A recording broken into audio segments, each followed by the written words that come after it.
നിർണായകമായ ബജറ്റ് സമ്മേളനത്തിന്റെ അവസാന നടപടിയായാണ് ന്യായാധിപ നിയമന കമ്മീഷന് രാജ്യസഭ അംഗീകാരം നൽകിയത്. വിവിധ ഭേദഗതികൾ പല പാർട്ടികളും നിർദ്ദേശിച്ചുവെങ്കിലും ബില്ല് പാസാക്കുക എന്ന ലക്ഷ്യം മുൻനിർത്തി ആരും ഭേദഗതി വോട്ടിടണമെന്ന് ആവശ്യപ്പെട്ടില്ല. കഴിഞ്ഞ ദിവസം ലോക്സഭയിൽ കോൺഗ്രസ് നിർദ്ദേശിച്ച പ്രധാന ഭേദഗതി അംഗീകരിക്കാൻ സർക്കാർ തയ്യാറായിരുന്നു.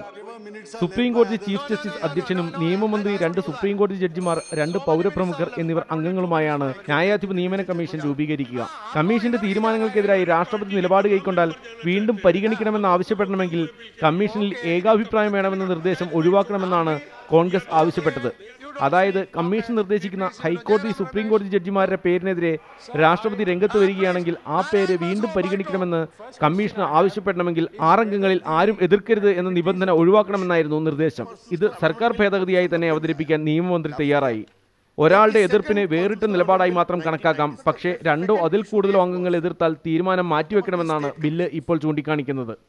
മേൽക്കോടതി ജഡ്ജിമാരിൽ ദളിത്, പിന്നാക്ക, ന്യൂനപക്ഷ, വനിതാ പ്രാതിനിധ്യം ഉറപ്പാക്കാനും തിരഞ്ഞെടുക്കപ്പെട്ട ജഡ്ജിമാർക്കെതിരെ നടപടിയെടുക്കാൻ കമ്മീഷന് അധികാരം നൽകുന്നതുമായ ഭേദഗതികൾ കൊണ്ടുവരണമെന്നും അംഗങ്ങൾ ചർച്ചയിൽ പങ്കെടുത്ത് ആവശ്യപ്പെട്ടു.